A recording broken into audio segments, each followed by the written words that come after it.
All right, here we go. Welcome everybody to our Team United coach call. This is awesome, having all of these different teams together. I actually talked to a bunch of coaches over in Cancun about what we're doing with our Monday night coach calls, and there may be a few other teams who might want to join us as well. So I'm excited about that. But tonight we are talking about having a conversation. How do you talk to people? How do you form people? And form is the jargon that we use. So we can talk about that. So I know last week, this was a topic that came up at the end that a lot of people were wanting to have some conversations about. So I thought it'd be a nice structure to, first of all, just kind of share anybody, if you want to share some information about forming and having a conversation, we can start with that, and then we can literally do some role play and get some real experience. So just kind of starting off with the acronym FORM. Does everybody know what FORM stands for? This is one of those things that comes up a lot in the coach training. Or does anybody not know what FORM stands for? I guess that's a better question to ask. Going family, occupation, recreation, and M. And M. And M. And message. Message. Yeah. So, and this is an acronym that I know Danny Johnson talks about a lot, and there are other people who talk about forming as well. And I believe she actually got it from somebody else, but she talks about it a lot. So essentially, this is just a structure that you can use when you're trying to get to know a person, just trying to build relationship. And as soon as I discovered what forming was, I was like, oh, that's what being a normal person is like. Having a conversation and talking to another person. And yeah, a lot of it is, but it's also just kind of nice to have a little bit of a structure where you can be like, I wonder what kinds of questions people typically respond well to. And I think just as an overarching theme, is that, the most interesting topic of conversation for most people is themselves. We love talking about ourselves. And if somebody starts asking me questions about things that I care about, then here's the magic trick that happens. I immediately think that they are fascinating. It's bizarre. There's all this projection happening. If you ask me about my dogs, I will tell you all about my dogs, Gizmo and Binks, and they're right there, and they're one in my lap. And then at the end of that conversation, I will be like, man, Jeff is such a cool guy. I don't know why. He's just such a cool guy. There he goes. And all he did is with dogs. So using form is such a great way to have those conversations. And that's my first overarching thought about it. The second overarching thought is it's better to be interested than interesting.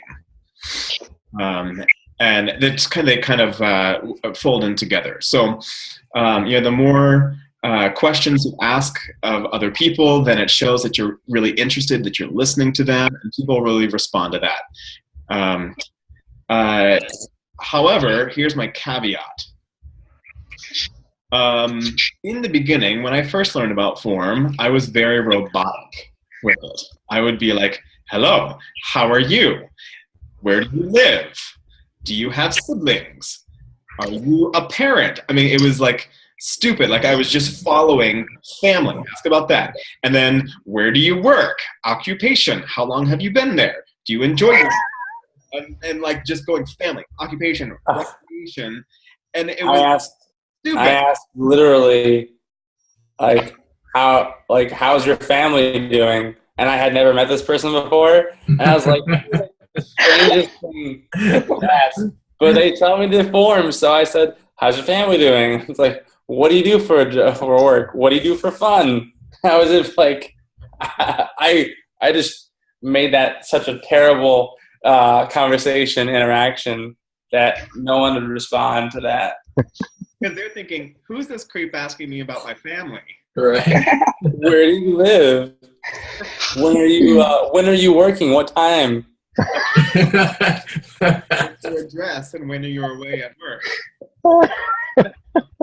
So we all made those mistakes, and we're following a system. We were told, plug into the system and it works. And the reality is, we have to be inspired by a system and then figure out a way to make it sound natural, to personalize it. So one thing that a lens that I use with Form to kind of make it sound more personal for me is, instead of interrogating a person by just asking them a barrage of questions, I like to use what I've even made an acronym out of it. The acronym is ARQ, A-R-Q. And that stands for affirm, relate, question. So if somebody comes, if we're having a conversation, or let's say I greet a new Facebook friend. So I say, hey, Jake, how's it going? I just saw your Facebook friend request and thought I'd say hi. Hope you've had a good day. What you up to? And Jake says, oh, yeah, good to meet you. Just at work right now. So instead of immediately coming back and saying, oh, really? So where do you work? And instead of doing that, affirm. I'll say, oh, that's great. Hope you're having a good day with that. And then relate, and I give some information about myself. I'm at work too, just working through some projects, looking forward to 5 o'clock. And then ask a question. Oh, by the way, where do you work? So that way, you're actually generously offering information, and it doesn't seem weird if you're constantly asking a question of them. So that's kind of my format. And as far as like the order of family, occupation, recreation, those can be switched around depending on what seems natural. If it's Friday afternoon, then you're probably going to talk about what are you doing this weekend for fun, rather than bringing up work again, which is probably everybody's worst topic to think about on a Friday afternoon. Yeah, and then as far as the message goes, that was something that I was kind of confused at for a long time. In the beginning, I thought the message was the invitation. Like at the end of this conversation, I have to give an invitation to my clean eating group. And that's not always appropriate at the end of every single conversation. What I found was actually, if I open the conversation with something like, when I ask them what they're doing, they ask me what I'm doing. If I say like, I'm, got a couple minutes before X, Y, and Z, then at the end of the conversation, I can say like, oh man, I gotta go to X, Y, and Z, but it was great chatting with you. Don't be a stranger. Something like that. So my message is, I had a good time. And that leaves them with a great feeling about that interaction, so that they're more willing to open up the next time, or to check in with me in the next couple days or so. And that's actually been working really, really well. So that is my basic philosophy with having conversations and forming. And I'm curious to know, what are you guys doing? Is there anything else that you guys are doing differently or tweaking? Well, I'm kind of doing, I think I form pretty okay. I'm pretty not rigid with my talking to people. It can go pretty smooth, but I am always in the back of my mind waiting to pounce. And I just don't like that feeling, period. And it also then sometimes has, resulted in that, like premature, like, okay, so you want to be part of this group. And then it's, It's just not a natural transition in there. So I find that I kind of start off well, but it's always like I have to embed a call to action at some point before I end the conversation. And I think maybe to your point, Michael, it's not always a matter of putting that in there. It just is kind of like, okay, well, you know what, great talking to you, and maybe, or we'll, don't be a stranger. We'll connect soon, and then the next time it might lend itself to that. And I think that would also just make for more comfortable conversation. Period, because then I don't have to be stressing myself out about when am I going to strike. Yeah, absolutely. And then you don't have to. That's going to give you a freer conversation. Right, exactly, yeah. Jeff, you've talked about dating people. I'd love to hear you share about that. Jeff. Make sure you're off mute. I just took you off. There we go. Basically, I had this. It's an epiphany about dating. I'm not going to tell you the story, but I started looking up dating books again, and there's some really, really good ones that relate so well to coaching, because you are dating these prospects, these are new people, because your goal is to have a relationship with them. Maybe this will work twofold if you're single, but if you're not, you can at least focus on gaining this new relationship with people by just kind of using dating concepts. And I started to do this a few months ago, and the form was so effortless. It's sort of like the word form being like the form of a workout move, and you follow this kind of this step. And what Michael did is he kind of modified his to the ARQ, right? Mm-hmm. I don't have like an acronym, but basically I had that in the back of my head of the form, but I kind of threw it all away.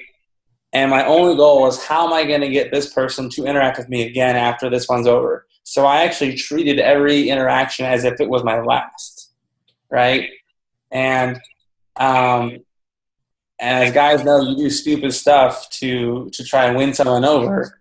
And so anything you can get to relate, and I'm just picking at straws, and I would be really observant, which is obviously really important when you're trying to have a real conversation.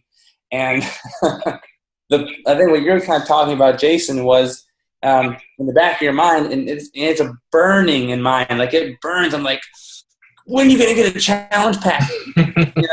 And when I started doing this, I really focused on really sort of the art or the beauty of the conversation. And I didn't care about the challenge pack. And I just kept focusing on what they were interested in, what they wanted to talk about, what Michael was saying. And then hopefully they'll keep talking, and I'll be able to pick up more little bits, or look at like their keychain, or what are they wearing, or what kind of shoes they're wearing. Like, I can tell people if they're a runner by their shoes. Runners usually always wear their running shoes everywhere. And so I'll just pick up on all those little conversations and act like you sort of pretend at the beginning, like you're pretending that you're really interested, and then hopefully that does turn into something interesting to you. And I've had really great relationship building since then. One of the examples that you actually could probably use this as like a generic copy and paste thing for people you deal with. If there's ever a time you have to give someone money to do something, like a project in your house or goods or a service, I always joke and ask them if they'll accept the scratch lottery ticket instead, because it could potentially be worth way more than the actual cost of what they're trying to have me buy. And typically that's always gotten a really good response for them, sort of like, oh, you're making a joke, and then they'll laugh or they'll say something else, and it kind of really breaks that formality between you two, or that professional relationship. Then you can kind of joke back and forth after that. And with that little tidbit, obviously it requires you buying something, but it's worked really well for me, just making people laugh with humor about certain situations. Just because I want to go on a date with them again. I want to see them again. The book that I'm reading, I don't know, I forgot the guy's last name, but I get emails from him like all the time. And so the book is written to women, but you got to ignore that part. Matthew Hussey is the name of the guy, and it's really good because you can easily parallel it to coaching. Is it called Get the Guy? Get the Guy. Nice. The very intro, he starts talking about there are two options for you. It's very easy for you to sit on the couch, drink a glass of wine, and watch a movie, but you're not going to get anything you want by doing that. You need to go out once a week and start doing something, and even if it ends in failure or rejection or embarrassment or anything like that, that's the only way you're going to do it. You're either going to be and it's very, very relatable to coaching. Yeah. Even if your goal is to find a spouse who loves drinking wine on the couch watching movies, you're not going to find that spouse doing that. Right. Exactly. I think it's brilliant. And that just really breaks down a lot of the formality of what I know a lot of us kind of started out with. I love it. What really helped me with this last little tidbit is what to say, not the procedure or what I need to say. Because that's the thing I always struggle with, is like, what are those words? Not what I need to do. Right? So what are some, and the lottery ticket thing is great. Like, what are some other really great lines then that have helped you?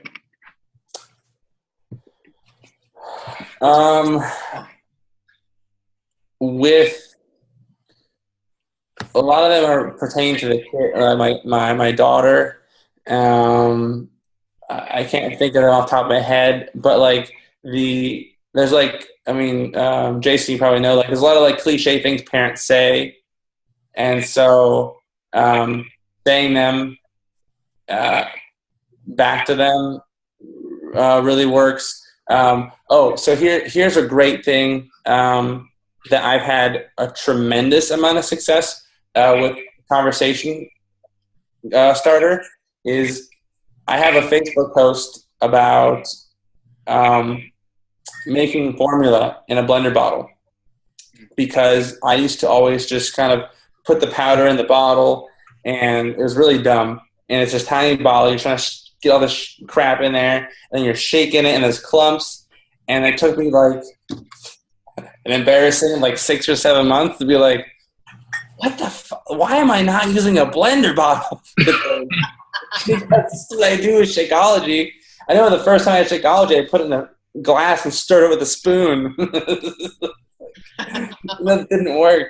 And so anyways, I always ask when I'm taught, I'll find dads or moms, and I'll say, hey, great post, or this is funny, or haha, I can't wait till my kid's doing this. By the way is a great thing, a really great segue. And so, by the way, have you ever tried using a blender bottle? Once I started using it for formula, it made it so much easier. And that will either say, usually they're like, oh my God, I never thought about that. And then we keep going back and forth. And then I will usually give them credit, because John Maxwell always says, give someone else credit to where it was, or to them in the moment they do it, and it makes them feel really good. So I will give them credit, and I'll say, hey, if they usually suggest something on top of what I said. They usually do some way. And I say, hey, it's a really good idea. We should go to Shark Tank together and present this. And then the relationship right there is basically solidified for me. And then it keeps going forward. But if you can give anyone credit immediately, then it's fine. Another example, I know it does apply because we're going to be role playing a little bit, but another example is I really wanted to get a picnic table for our backyard before my daughter's birthday, and trying to find a picnic table. The thing is, I don't want to build it. I don't want to do anything to it because I don't have the time to do anything besides this or daughter and coaching. And so, trying to find someone on Craigslist and all this other stuff. Found a guy who makes his own stuff on Craigslist, and I kept complimenting him, saying, "Hey, these are beautiful tables, and you must put a lot of work into this, and I can't. I wonder if I can get this before this day." So I got him to actually not only deliver it to me from his house before my daughter's birthday in a couple weeks, and he's going to put it in my backyard for me, all because I kept constantly complimenting him and giving him credit for all of his hard work. Because this is his sort of life, it's what he does as a hobby, I guess. So giving people credit is another way of just destroying that that barrier people have, that they kind of put you at a distance, or they have that I don't know if I can trust you kind of thing. But the moment you're like, hey, this guy's complimenting me and he's giving me credit and he's talking about me, like, this guy's really fascinating. So that's sort of the whole dating thing that I've been doing mostly with guys. You know what? No one's here to judge. If you get that book, just kind of be aware of your surroundings when you're reading it. Yeah. Good words, Jeff. Good words. Peter, Chantal, do you have anything that you've best practices that have been working well for you, or even any questions?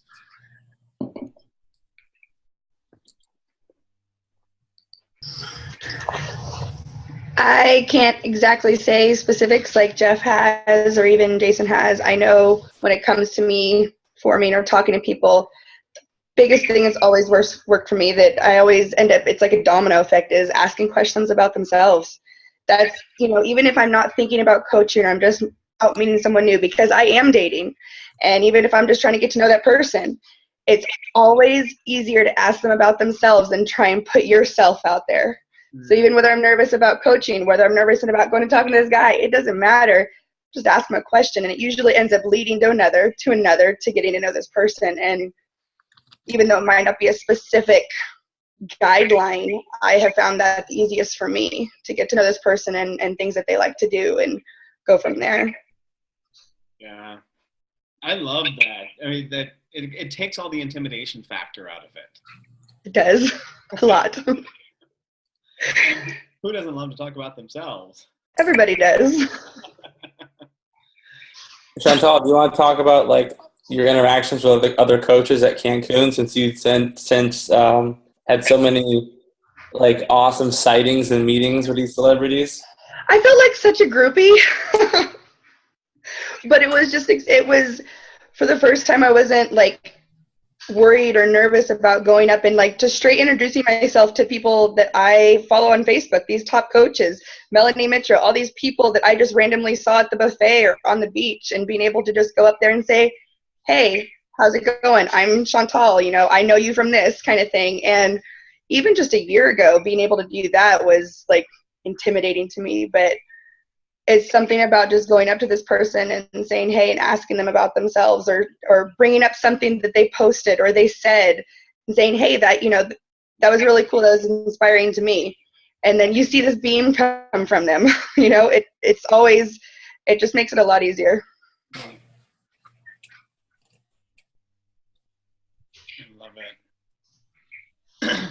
Pete, how about you? Any other perspectives or questions?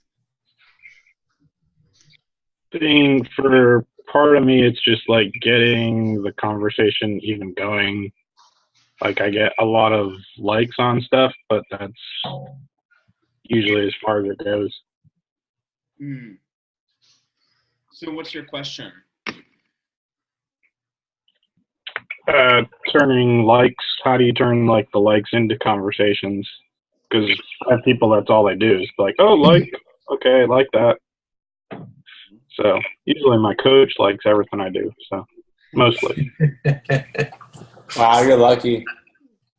I'll tell you this, Pete, for what it's worth, and I'm not the expert on anything, but I have found that for a while I was experiencing a lot of that also, a lot of really good likes and just no talk. I took it a step further, and I would just, instead of just posting out there and letting people respond to it, or even and like going out on other pages and like putting a post out there and seeing who saw it, I would go into other people's posts and comment on their posts, and I would comment on people's comments in their posts, because I found that the personal interaction just is leaps and bounds ahead of the impersonal throwing a post out there that doesn't actually connect with anyone directly.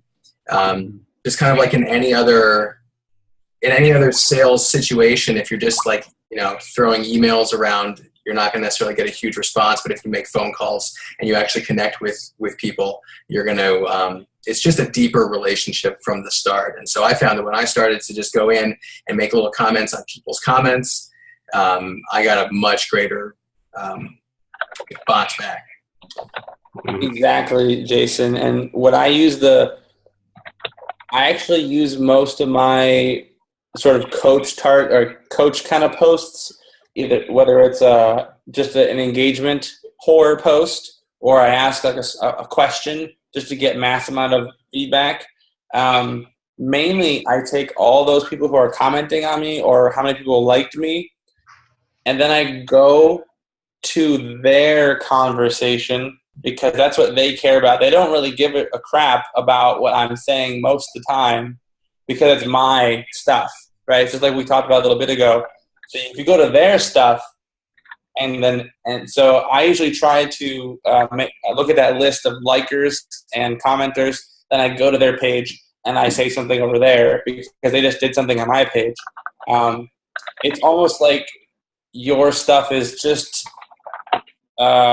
bait. I was going to say fishing, yeah. Not all of it. Not to be too crass, but a little bit. But if it sparks you going and then meeting them on their level, then it brings the love back into it. So it's not just fishing, but yeah. And just to kind of since Jason, you kind of brought up the whole like crass thing, and I know a lot of in the beginning I felt like, is it disingenuous to build relationships for the sole purpose of my own business building?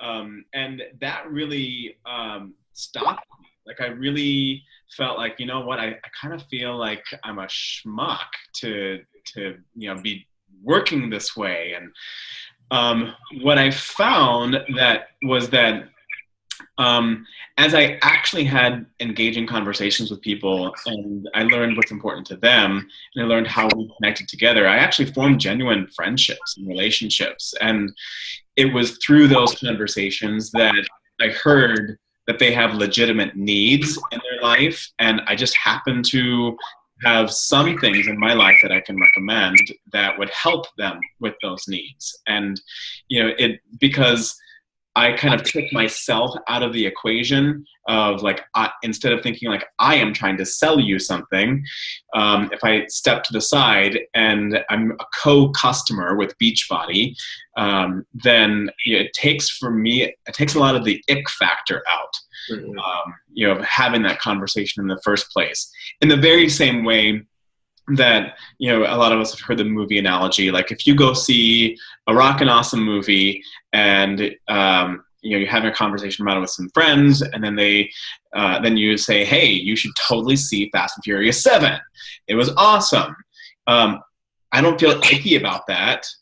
I'm just sharing the joy of how much it made my life better, and I think it would benefit them as well. So I kind of try to think about it in that context. And Yeah, that's good.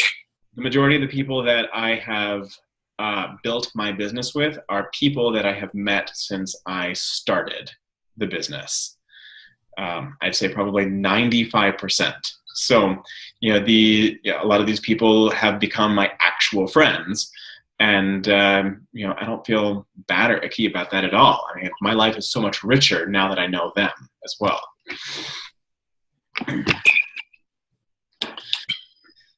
Okay, so how about some role play?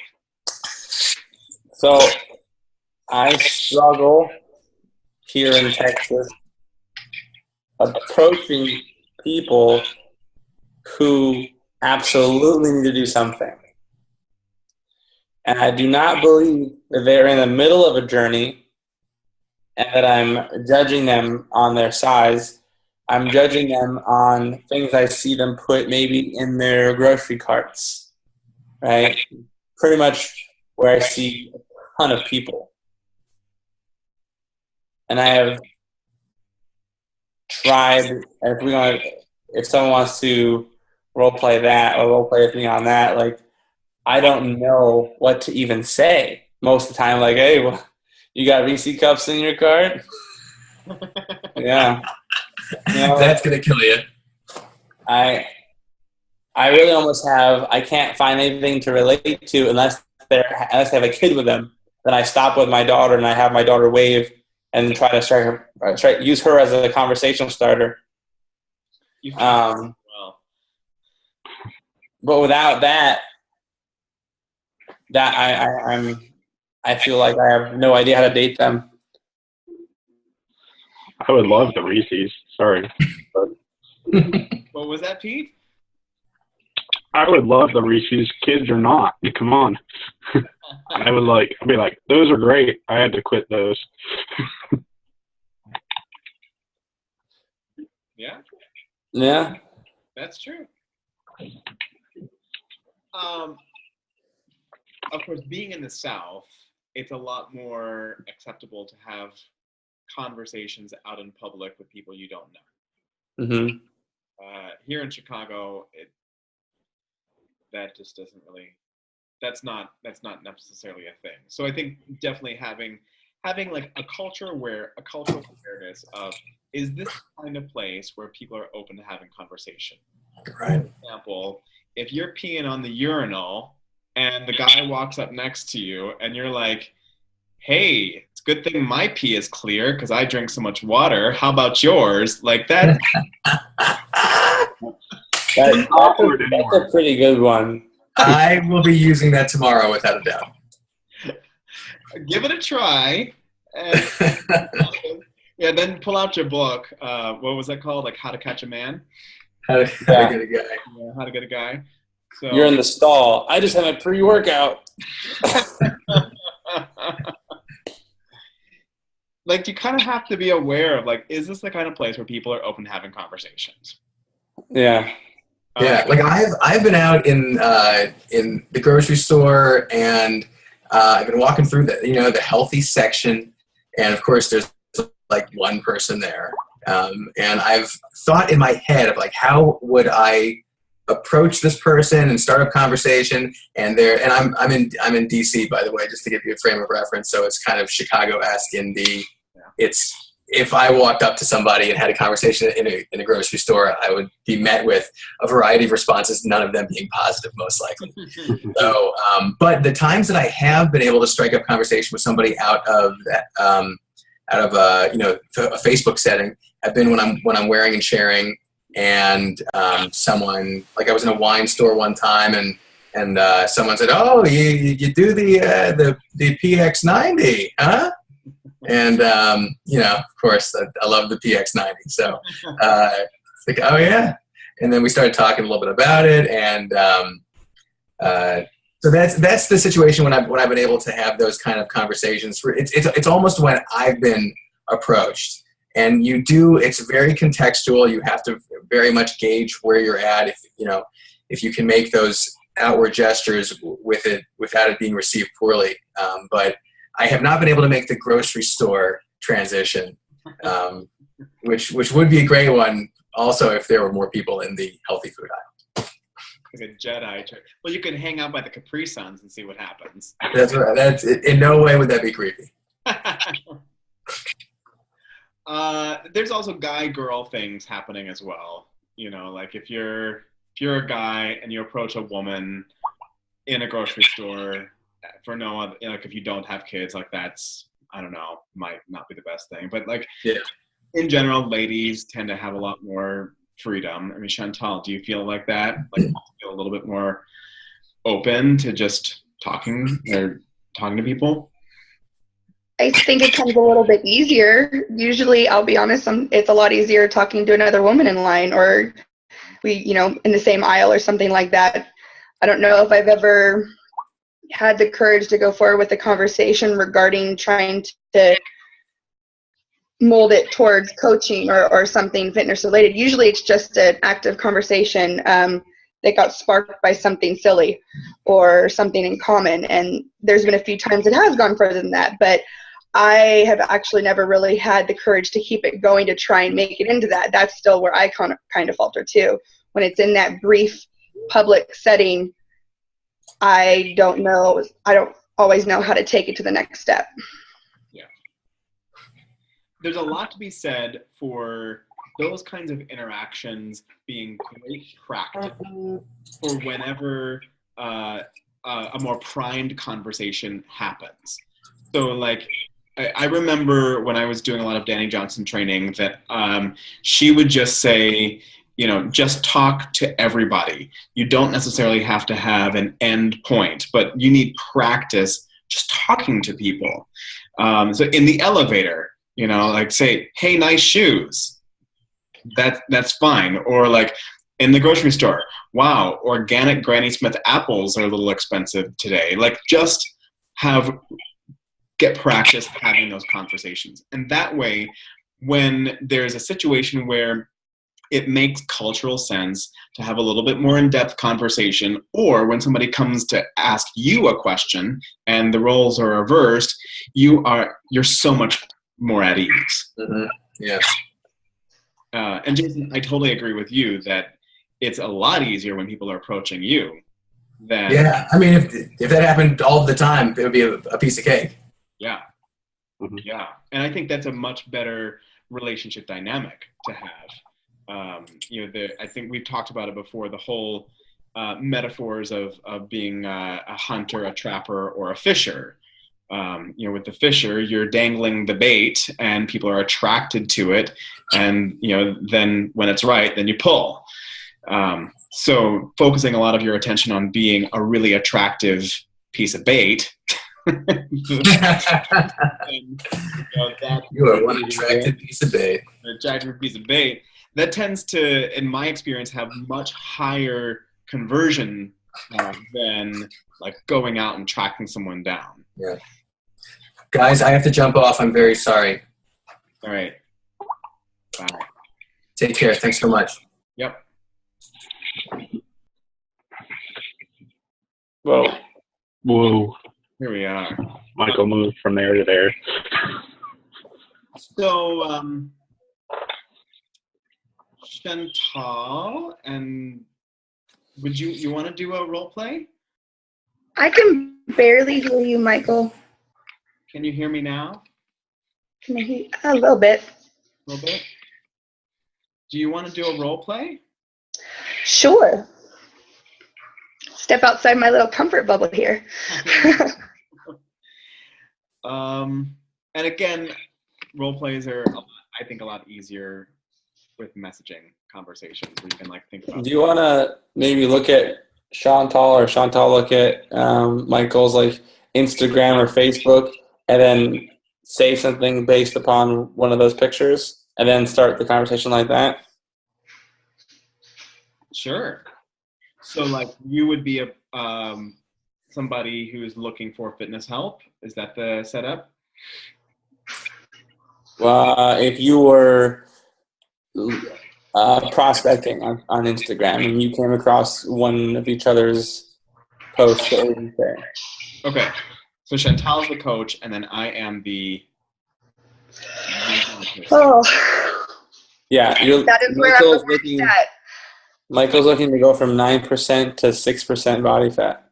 All right. Oh, you guys are really testing me because that is where I'm the worst at when it comes to Instagram and trying to start. That's probably like the hardest thing for me. Well, if you're the worst, you can't get any lower. So. Okay. All right. My Instagram is The Real McBride. You want to look that up. Oh, jeez. I think actually I might have you on here. After you go, Chantal, I'll do Michael. We'll do a round robin. Yeah, everyone gets to attack him. All right, what was it? The Real McBride? Oh, there you are. Look at you, hot stuff. Is that your comment? Blah. That was a total like gut reaction. I mean, come on. All right.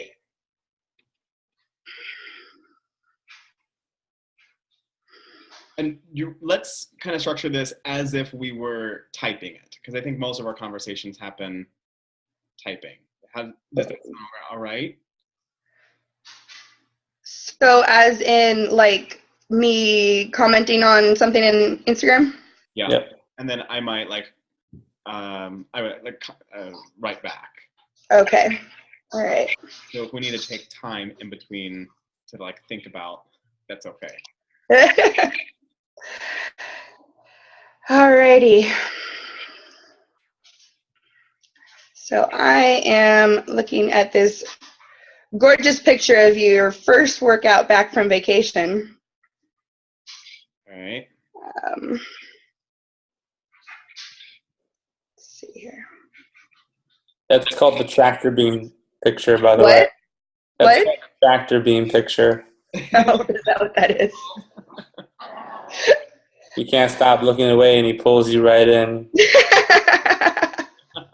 It's the abs. It's the abs. Okay. Oh, you guys are making me nervous. I don't even know why. All right. And I just dropped myself. Okay, so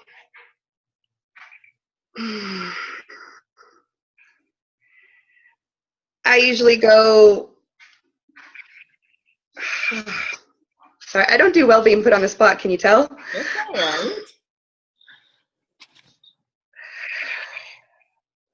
right.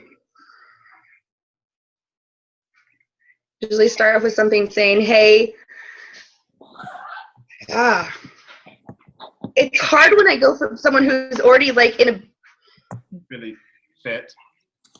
different position than I am. Like, I know maybe that's silly, but if I didn't know you and I just see something like this, I know that you have more experience when it comes to fitness and nutrition and things like that than I do.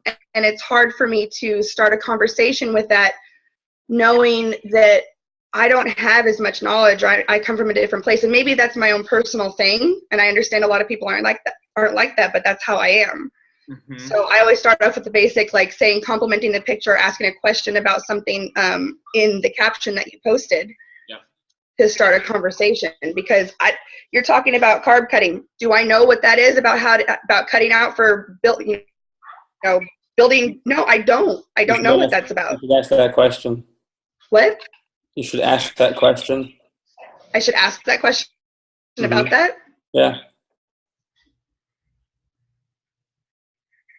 So I'd be like, the first question I would ask is, how do you start in a cutting phase? Like, what does that involve? But yeah. I mean, if I saw if I saw somebody, so I'm kind of going to step out of coach mentality. I'm just a guy who goes to the gym. You know, I would say, well, I'm just cutting out things like rice and bread so I can get more defined, getting ready for the summer.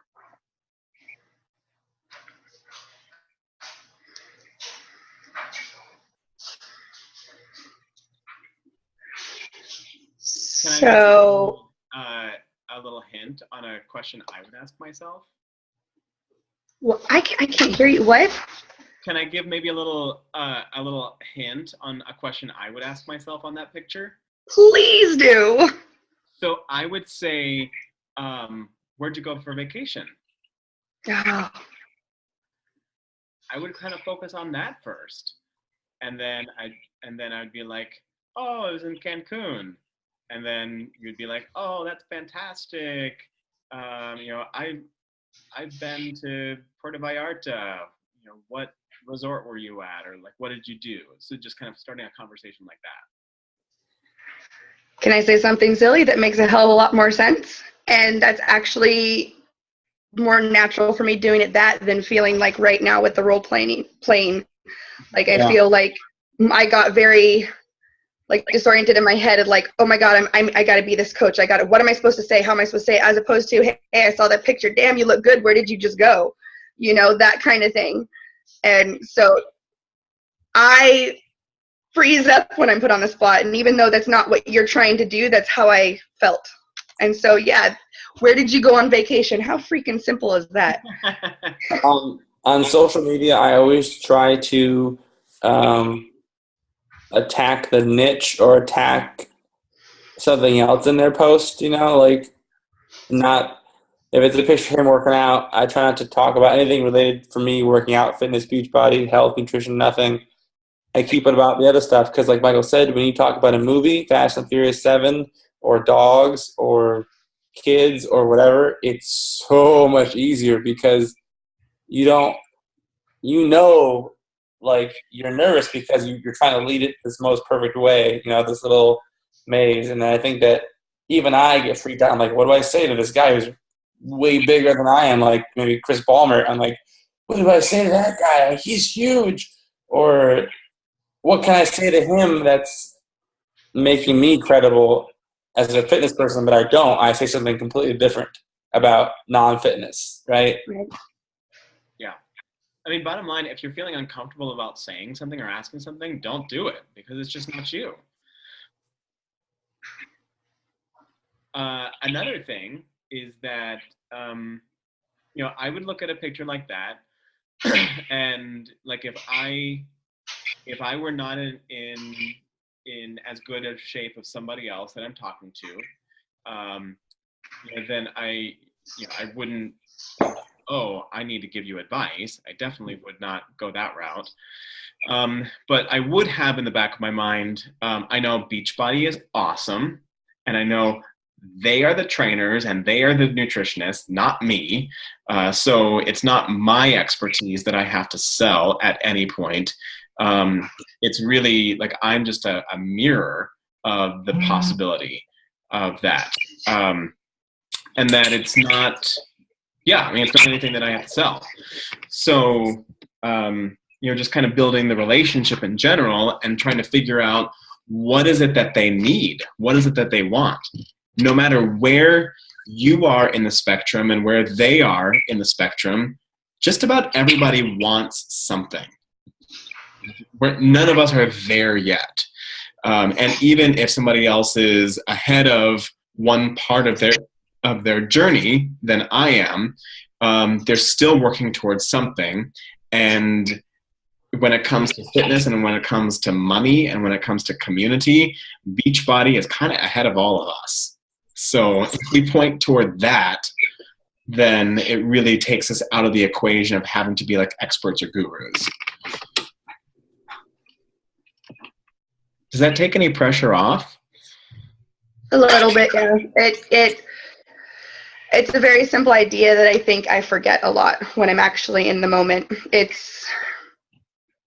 like I said, sometimes even you have two different routes you're going and you know this is how you want to be, you know, just go and talk to that person. I think, I forgot who it was earlier, sometimes there's still that thing in the back of your head like, wait, you need to try and make this go a certain way, even though that's not your plan.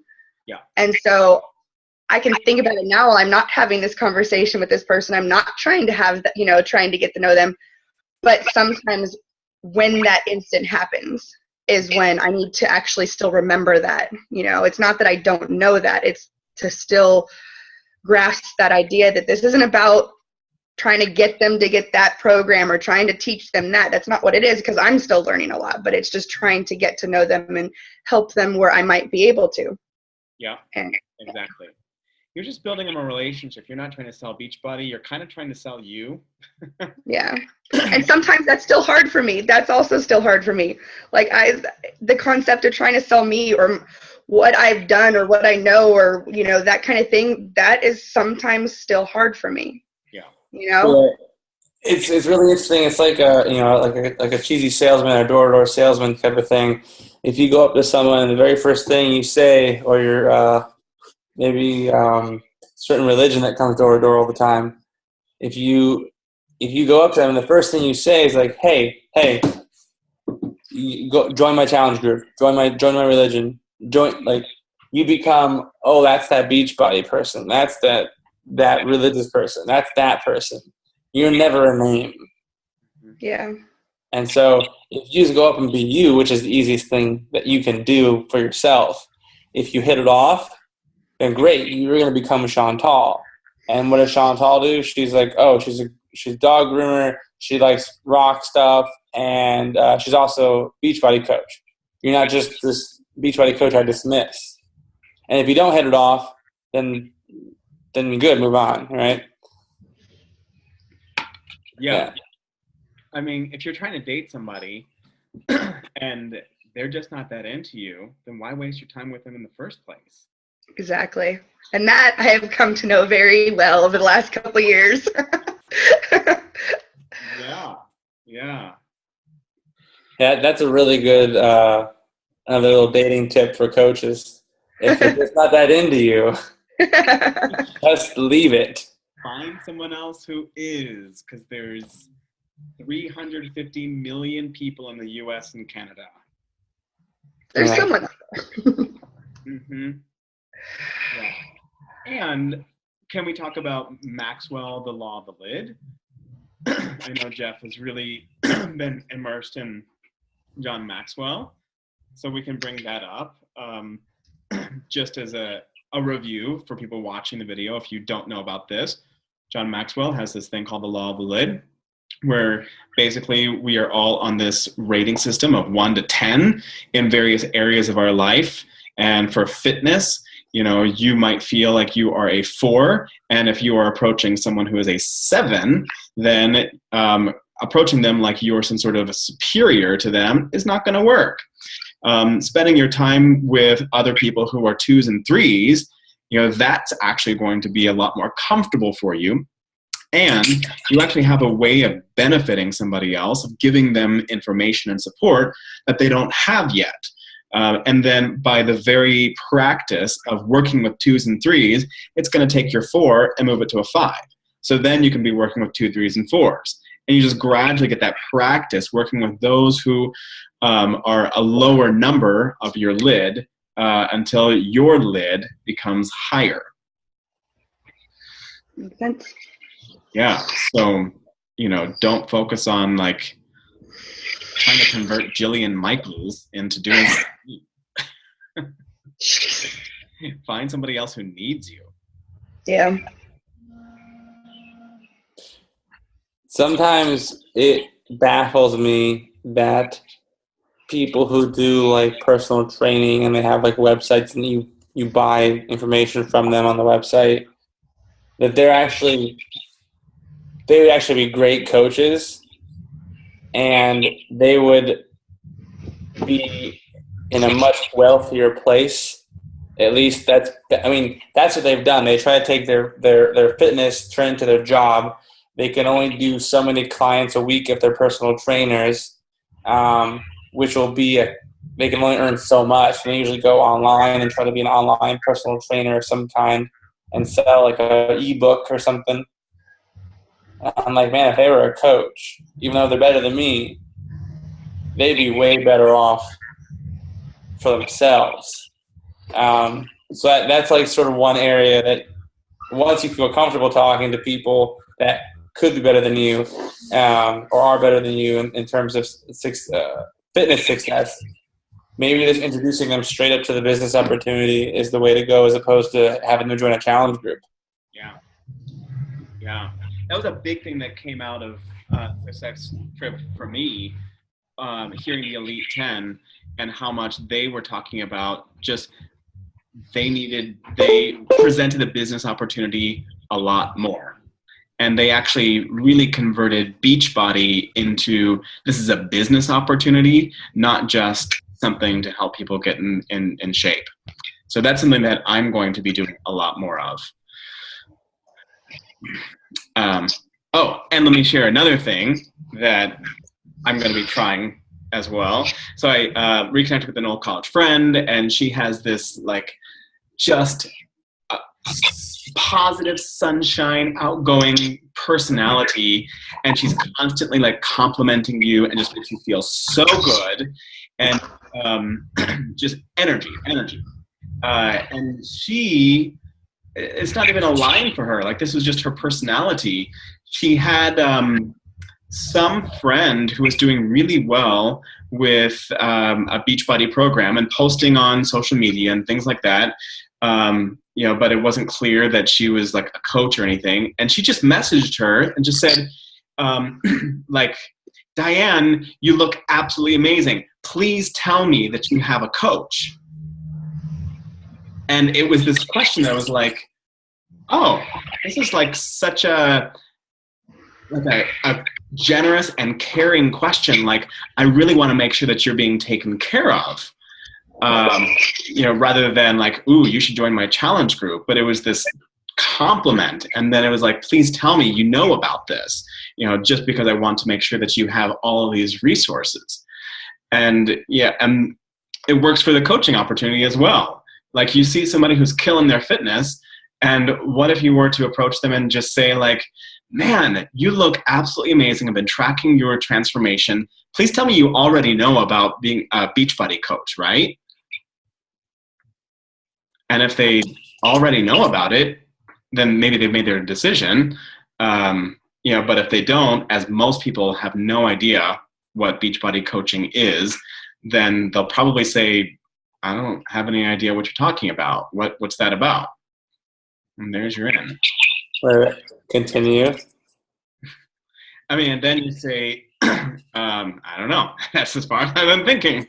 I mean, if they say, no, I have no idea what Beachbody coaching is, then, I mean, you could say, it's something that I've been doing, and it's all about helping people. And actually, I just got back from Mexico from this trip with other Beachbody coaches.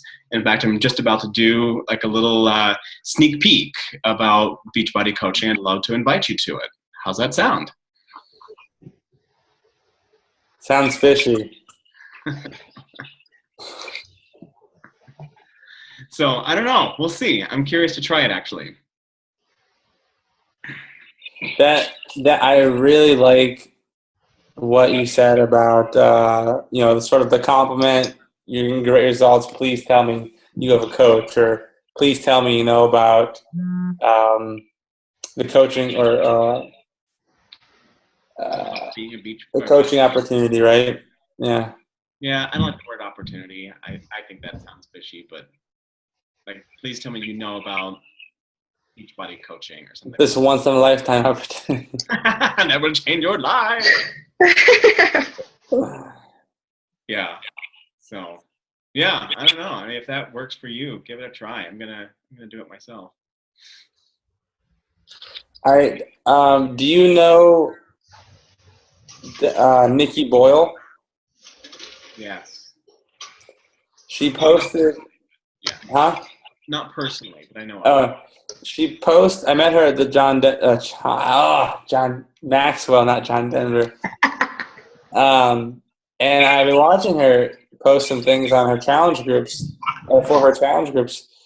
She had this insane video. I had them ask her if it actually worked, but she was giving away a lot of stuff for the first 3 people that signed up for her challenge group, like the giveaway thing, you know? It was a lot. I mean, it was like a backpack, a foam roller, a yoga mat, a shaker cup, Insanity Max 30 headband. I mean, there was like a lot of stuff going out. And I was wondering, like, if she got any and if it was actually economical. There is a monetary limit of gifts that you are able to give out, and it's $25. Yeah. That's what's in the policies and procedures. So I see people doing that also. I think it depends on how you're branding yourself. If you're branding yourself as a business, I think it makes sense to people. But if you're branding yourself as a person, as in network marketing, like relationship marketing, then to me, I don't. It wouldn't fit.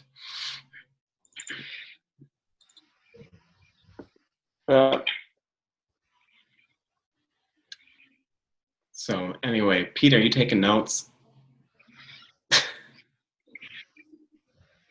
I'm, let's see, working on my Instagram. I'm forming with a guy I met on Facebook. And yeah, I'm multitasking. Oh, how's the forming going? Going pretty good. Yeah, the guy asked me, because I had a headache earlier. I left work with a pounding headache, so it's gone now. He's like, so how's your headache? I was like, gone. He's like, what are you doing? I'm like, actually on a coach's call with a bunch of people. He's like, you coach? Really? What? So. Speaking of opportunities and really laying it out there, there's this other guy. He's a Beachbody coach, and he was in Cancun. I just saw him post something on Facebook about an awesome opportunity alert. How does he talks about himself in the third person? How does he? I'll use Jeff. How does Jeff work from home in workout clothes, get free trips, earn rewards and prizes, and earn $1,000 a month? And then he talks about the 3-day coach sneak peek, what they'll be going over. It's a really long post, and has a picture of him in Cancun. And he got 22 likes on it an hour ago, and 1 comment that actually asked about what coaching was about.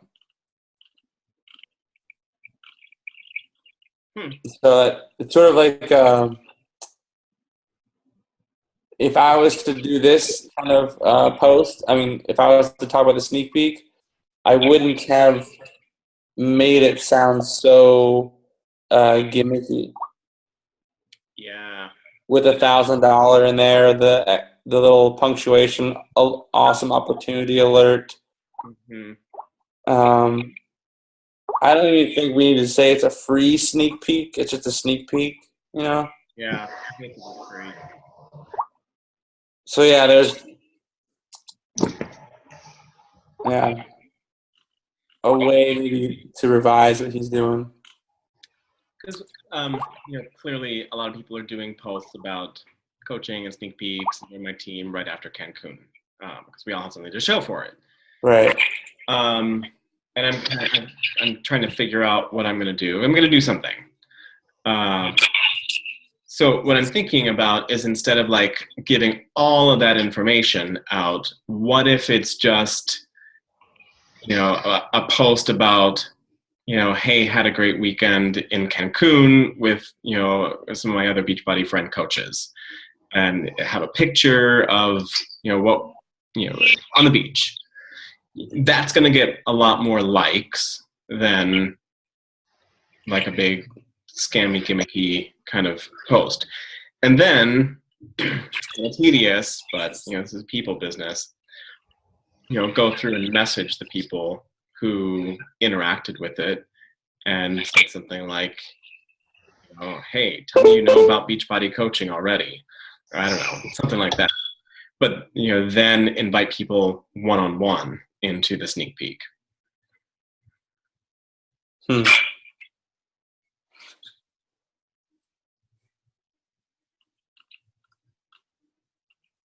Yeah, I think that's probably always the most effective is one-on-one. And I'm not sure if Chantal or Peter, what you guys are doing for tracking potential customers, at least on Facebook, if you are connected with them. If you put people in a list, you actually see a lot more interesting activity that they do. In fact, that's how I got someone to sign up for a challenge pack, because I saw they liked their fitness page. And I said, oh, that's interesting. In this list I have them in, it says, so-and-so likes a fitness page. And I was like, oh, I messaged her that day. I was like, I saw you like this page. What kind of questions did you have about fitness? Maybe I could help you. And then, boom, instant challenge pack, no work to be done. So that's really good to put people in lists, or that's what they're called, right? Lists, yeah. Yeah. That's a good tip. Well, cool. Hey, I'm just checking the time right now. I know we've been going a little bit over an hour, so I think it's good time to close up, but we've got a lot of really good tips out of this. Thank you for taking the time and joining the call and just sharing everything. As we did last week, we had kind of an assignment. I think a good assignment to have this week would be to let's set some sort of a goal of just number of conversations, without any sort of motive that we can have. Either starting with us or we start with somebody else, but just getting practice having that kind of conversation. So, I'll go ahead and set a goal for myself of 5 conversations a day. And let's see where that goes. How does that sound? Sounds good. Mine is also 5. And I don't count people who don't respond. Right. Actual, like, back and forth, playing ping pong. Mm-hmm. I'll join you boys with 5. Ooh. Peter, you doing 6? Up in the ante.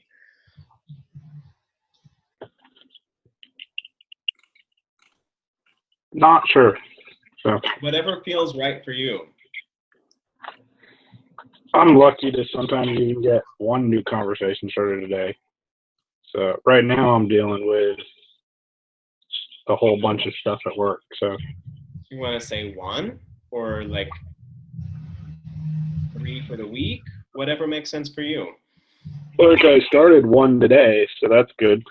So the guy that I've been asking, he's like, "Oh, you're a coach?" So yeah, that's been a conversation today. Cool. So what's your goal? I'm gonna just say 1 a day right now. So Awesome. Awesome. That's 365 in a year. That's a lot. And again, no pressure, no ulterior motive. Just have a frickin' conversation with another person. Yep. Awesome. All right, guys, I will put this on a private YouTube and send it out to you guys. If anybody can last for the rest of this hour presentation, then I applaud. Hope it helps. And I'll send it out to you guys. Thanks, Michael. All right. Thanks. Bye.